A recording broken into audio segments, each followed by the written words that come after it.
Hello everyone. I have an awesome video to share with everyone today, and it comes from the YouTube channel Shimshon.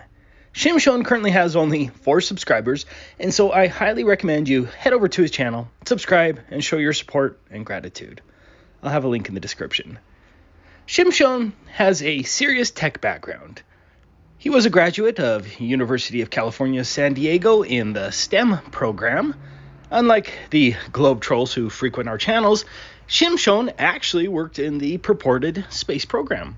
He worked for a time at the Center for Astrophysics and Space Sciences at UCSD on the Electron Drift instrument. He wrote most of the code to control the test harness to develop the instrument and refine its operation. This was allegedly launched on the space shuttle, but it more likely just found its way onto a satellite balloon, much like this one.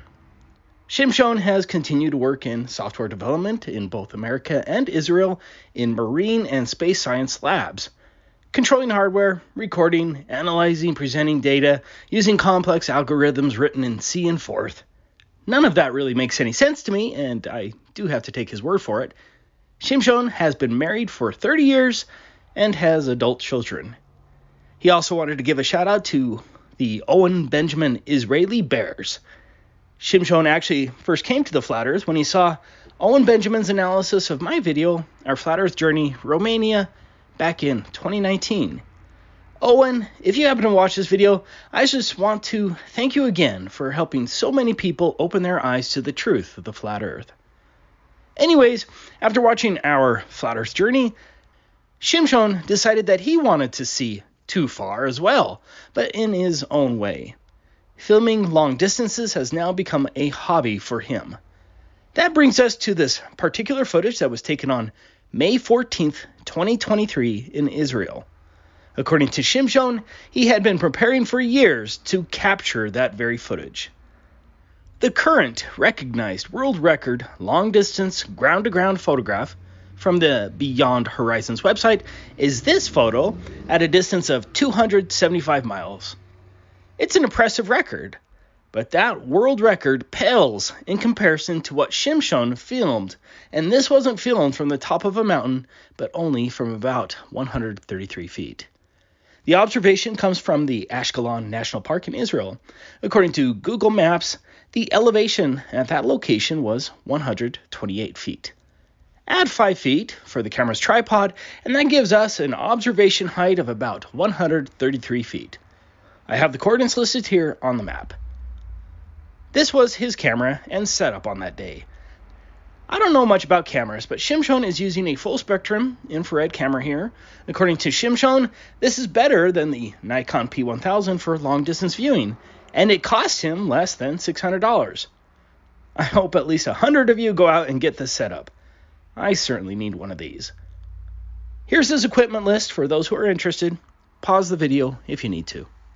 Much like this Canigou photograph that was taken in France from a distance of 163 miles that you can find on the Beyond Horizons website, Shimshon instead planned to capture the setting sun behind the Greek island of Crete.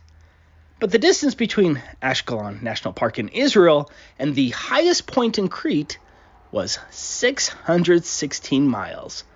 That's 453 miles further than that Canigou photograph.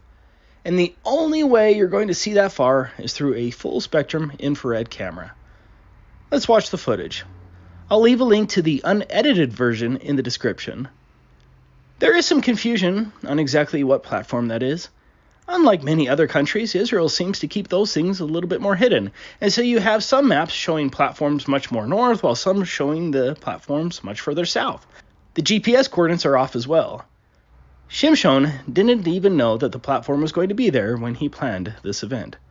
Although interesting, the platform and location doesn't affect the observation because we're relying on where the setting sun is and the angle to it. As you can see from this rough diagram, SunCalc placed the sun in direct line with Crete, but it gets better. So, how can we confidently say that Shimshon actually filmed Crete 616 miles away, and those aren't some distant clouds? First, keep in mind that the whole event was carefully planned and executed, including a specific date and vantage point.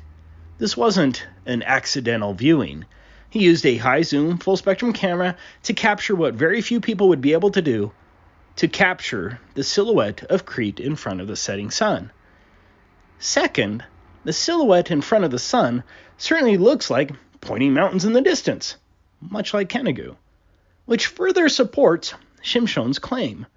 What are the odds that at the exact time of his planned observation, clouds just happen to form at the same angle with the setting sun that appear to look exactly like mountains? Possible, but not probable. But more importantly, the silhouette of the mountains in the actual video closely matches the same results from Google Earth. Here we have our pathway from the camera's location to the highest point of Crete. According to Google Earth on May 14, 2023, this is what the sunset should have looked like on the same pathway. Keep in mind that Google Earth adds a phony curvature drop, which distorts the view of the mountains.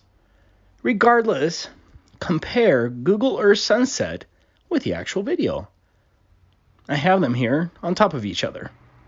The silhouette of the mountains in Shimshon's video appears very similar to what Crete should have looked like from that angle.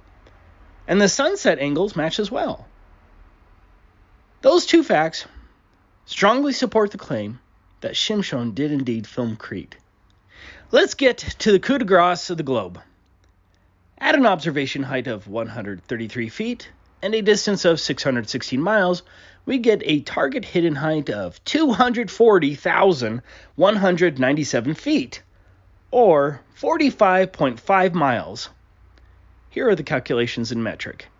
For some perspective, a height of 45.5 miles would be enough to hide 88 of the Burj Khalifas stacked on top of each other.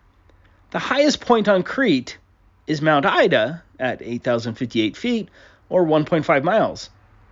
That means the tallest point on Crete should have been 39 miles below the geometric globe horizon. The top of those points should be 39 miles below the curvature from the vantage point of Israel. Of course, the hired globe propagandists aren't going to give up their livelihood and surrender to the flat earth truth, but come on. Shimshon's video evidence here destroys the globe for the honest and reasonable person. There is simply no way that Crete should have been visible 616 miles away at a mere observation height of 133 feet. I don't care what imaginary pixie dust you throw at it in your ridiculous attempts to maintain your globe indoctrination. The globe illusion is dead here. Thank you for watching.